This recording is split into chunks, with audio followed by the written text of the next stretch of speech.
Some of you may recognise this from the Auto Alex channel. It's Taylor's old Allegro. It's just been brought to me to make it a little bit more roadworthy. It's going off to live in London as a genius Sadiq car, and believe it or not, this is ULEZ compliant. Yeah, we've got a fair bit of work to do on it today. I've just driven it down here. It has absolutely no brakes at all. Pedal goes straight to the floor.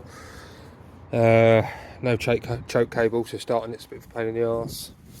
It sounds like you've got a drummer underneath the front when you go over any form of bumps. So it's got a box of presents inside.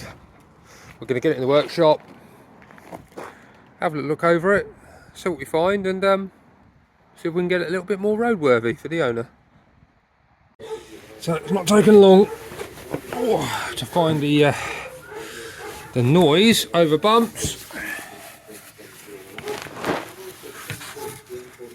So a little bit of rockage of the steering of the wheel. I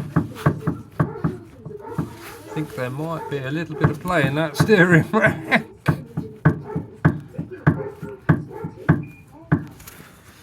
But we've got a replacement rack in the car anyway, so we'll pop that out and see what else we find. First things first with the rack. Pull the carpet back. Tell you what, it's all in remarkably good condition under here. Didn't expect that. Expected to find brown crust. Anyway, we'll pop that little cover off, then we should be able to get to the pinch bolt that holds the column to the rack. Undo that, then trap the ends off. And it's just got two U-clamps that actually hold the rack to the body, and it should be out. Don't build them how they used to, do they? 15 minutes, steering rack's out. So you've got your pinch bolt on the column inside down there. You've got 4 bolts, which hold some little U-clamps around here. Got your 2 trap end nuts, and she slides out. Happy days. Right, new rack's ready to go on. New trap ends as well. Bit annoying. Recon rack didn't come with the lock nuts, so we had to go through the joy of getting the old trap ends off the old rack anyway to hinge the lock nuts. But in fairness to the car, actually came off relatively easily. Anyway, next step, chuck this one back on, and that's job 1 complete. Right, new steering rack's on. As you can see, new trap ends all buttoned up. So look, you can see how it literally just got 2 U-clamps. Goes up through the floor there, and then the pinch bolt for the columns on the other side. Lovely, lovely. So we'll get the grease gun anyway, because there's a few grease points under it. Shouldn't imagine they've been done for years. So we'll grease those up. Front wheels on, and then I shall show you where all the brake fluid's coming from. It's thankfully quite obvious.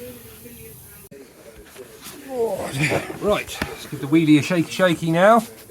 You can't see a blooming thing, can you? Torch, that would be helpful. Shaky. Nice and solid, no more play. Hopefully that is the knocking noise sorted. Right, onto the back. So, reason for the lack of brakes is that's gone below minimum. Still some brake fluid in there, but it's gone below the minimum. It wasn't hard to see where it had come from. It slowed down a bit now, but literally dripping out the bottom, both the rear drums. So I think it's safe to say the wheel cylinders are knackered. So let's pop the drums off and have a look.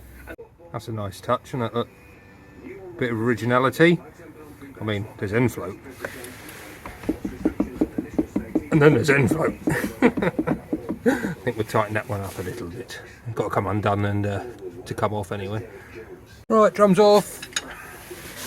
It's not dripping now because it's run out of fluid, but you can see inside the wheel cylinder there, it's just full of crystallised old brake fluid, moisture, general shit. More amazingly, on one of these, the brake adjuster wasn't seized. Got the same square drive that the Minis and Metros have. So that came undone. So anyway, we'll pop this wheel cylinder off, pop the new one on, and clean it all up. I'm not going to rough these shoes up. They're not actually that badly contaminated, which is surprising given the extent of the leak, but we're not going to rough them up because they look like they're probably asbestos. So we're going to give it a quick skirt off with some brake cleaner, new wheel cylinder on, put it back together and tackle the other side. So this side is significantly worse. Look at the shoes. Woohoo! Really do with some shoes, but we haven't got any, so we'll have to just clean those up best we can, and they'll have to go on this shopping list because they're just going to fall to bits without amount of brake fluid contamination. But there we go. Anyway, so that's the culprit. A little monkey there. So done the other side, we'll do this side now. Get the brakes cleaned, adjusted, bleed it up, and then hopefully that's brakes done. Right, rear wheel cylinders are in. Fresh new ones. Giving the shoes a clean up best we can, but they want replacing really. Cleaned up the drums again best we can. Taken this bearing apart and cleaned it and re-greased it because all the brake fluid had got in there and mixed up with the grease. There's that side there, ready to go. Right, drums on. Set up the wheel bearings. Adjust the brakes. Job done. Right, brakes are done. All bled up. Back on his wheels. So what we're going to do now is, it is absolutely on its nuts. I've got a hydroelastic pump in the corner, which I use for minis and metros. So we are going to give the suspension a little pump up, see if it takes some fluid, and see if we can get the suspension working a little bit better. Surprisingly, there is actually some pressure in there. Not a great deal. That gauge overreads by far, so we'll put a bit in.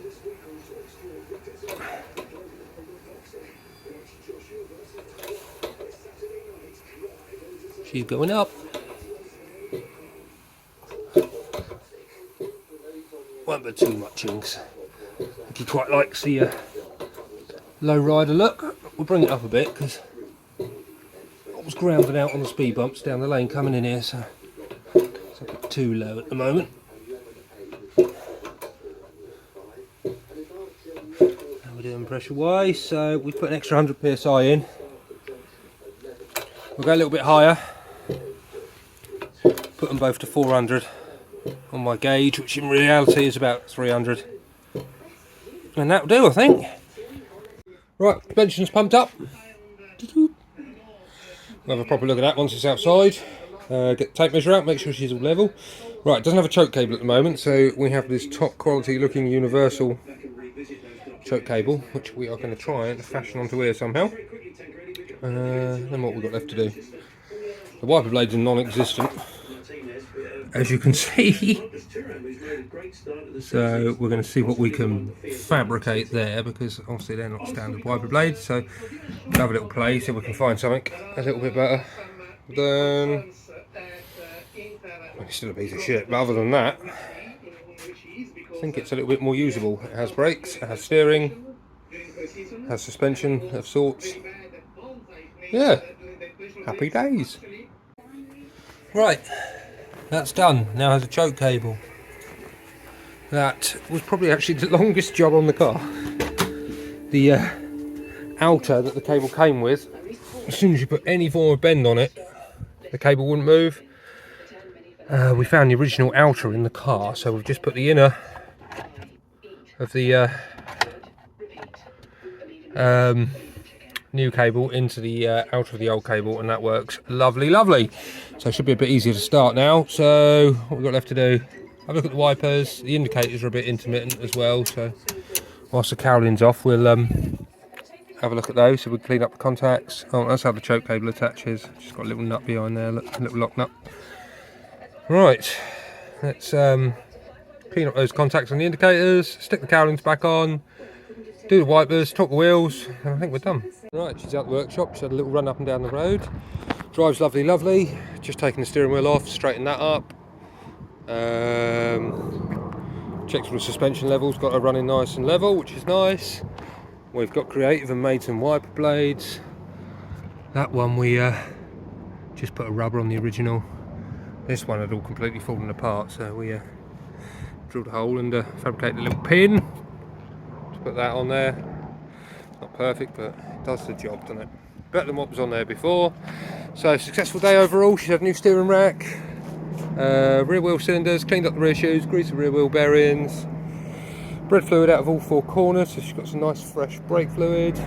We've made a choke cable and fitted that. Made a couple of wiper blades. Oh, got the indicators sorted as well, just a bit of contact cleaner. And a bit of a zhuzh with some emery cloth. I think that's it. Time to go home for a cup of tea, I think. I am done for the day. Tend to do all sorts of weird and wonderful jobs like this one. Got a cylinder head to take off that next. Like and subscribe and comment if you like this sort of thing. Don't usually get a lot of time, so I don't tend to film a lot of what I've done, but as this car has been on the telly, we thought we'd do a little film of it, of what we've done. Anyway, thank you for watching, and good night.